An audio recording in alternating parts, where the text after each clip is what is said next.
Pomfret মাছের ঝাল বানানোর জন্য প্রথমেই দেখো এখানে আমি 3টে পমফ্রেট মাছ নিয়ে নিয়েছি, ভালো করে ধুয়ে পরিষ্কার করে নিয়েছি।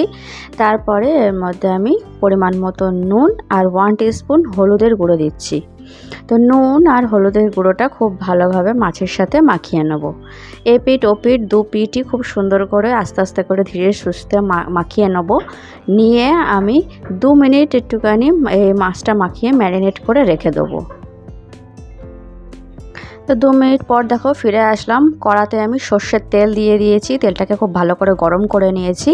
নিয়ে মাছগুলো আমি একটা একটা করে তেলের মধ্যে দিয়ে দিলাম, দিয়ে ঢাকা দিয়ে দিলাম। আমি গ্যাসটা মিডিয়াম রেখে মিনিট 2 একটা পিঠ ভেজে নেব। তারপরে ঢাকাটা খুলে পিঠটা আমি হালকা করে আস্তে করে উল্টে দিলাম। পমফ্রেট মাছ খুবই নরম হয়, তো একটু সাবধানে কাজটা করতে হবে। তো দেখো 2 পিঠই আমার সুন্দর করে ভাজা হয়ে গেছে। অতিরিক্ত লাল করে ভাজার কোনো দরকার নেই, পমফ্রেট মাছ হালকা লালচে করে ভেজে নিলেই হবে। তারপরে মাছ ভাজাটা তুলে রেখে ওর মধ্যেই যে তেলটা ছিল সেই তেলের মধ্যেই আমি কালো জিরে ফোড়ন দিয়ে দিলাম। তো ফোড়নটা দিয়ে একটুখানি ভালো করে নাড়াচাড়া করে নিয়েছি। নিয়ে ওর মধ্যে আমি দেখো 3টে মিডিয়াম সাইজের পেঁয়াজ আমি হ্যান্ড চপারে খুব সুন্দর করে চপ করে রেখে দিয়েছি। তোমরা যদি হ্যান্ড চপার না থাকে তাহলে ছুরি দিয়ে বা বটি দিয়ে খুব মিহি করে কুচিয়ে নিতে পারো, কোনো অসুবিধা নেই।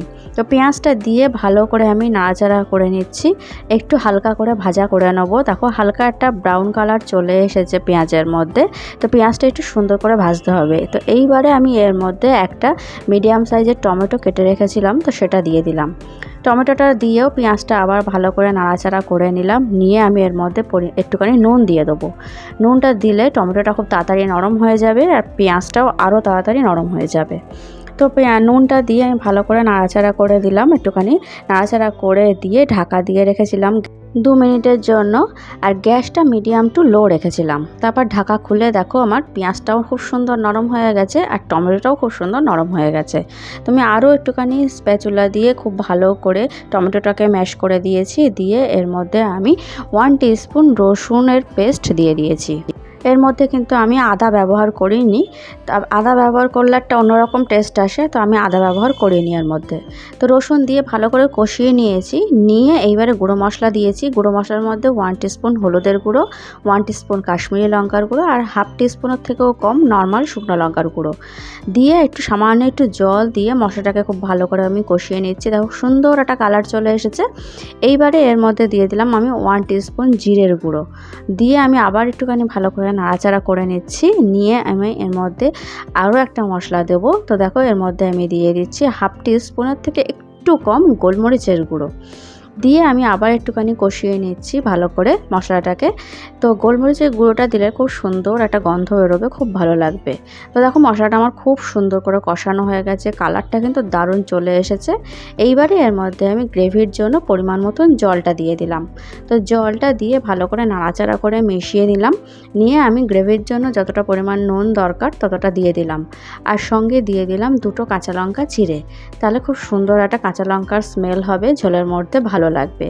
তো ভালো করে নাড়াচাড়া করে মিশিয়ে নিলাম। মিশিয়ে নিয়ে এর মধ্যে আমি ভাজা মাছগুলো একটা একটা করে দিয়ে দিচ্ছি। একটু সাবধানে মাছগুলোকে দিতে হবে, কারণ যেহেতু বললাম আগেই পমফ্রেট মাছ খুব নরম হয়, একটু সাবধানে করতে হবে। তো দিয়ে আমি ভালো করে একটুখানি ঝোলটাকে ওই মাছের ওপরের দিকে একটু দিয়ে দিচ্ছি, যেহেতু গ্রেভিটা এখানে একদম মাখা মাখা হবে, বেশি ঝোল হবে না, তো সেই জন্য। তো দেখো আমি ঢাকা দিয়ে রেখেছিলাম মিনিট 3-এর জন্য। তো আমার গ্রেভিটা কিন্তু একদম রেডি হয়ে গেছে। আর একটু আমি আর কমাবো না। তো নামানোর আগে আমি ধনেপাতা কুচি একটু বেশি করে ছড়িয়ে দিলাম। একটুখানি এবারে খুন্তি দিয়ে একটুখানি নাড়াচাড়া করে দেবো। দিয়ে আমি গ্যাসটা বন্ধ করে 2 মিনিট ঢাকা দিয়ে স্ট্যান্ডিং টাইমে রেখে দেবো। ব্যাস, তাহলেই কিন্তু পমফ্রেট মাছের ঝাল আমার একদম রেডি। ভীষণ সুন্দর খেতে হয়, এইভাবে অবশ্যই একবার করে দেখো, আশা করি তোমাদের ভালো লাগবে। তো ভিডিওটা যদি ভালো লাগে লাইক করে দিও, আমার চ্যানেলটা সাবস্ক্রাইব করে দিও। তাহলে আজকের মতন টাটা, দেখা হবে আবার নেক্সট ভিডিওতে।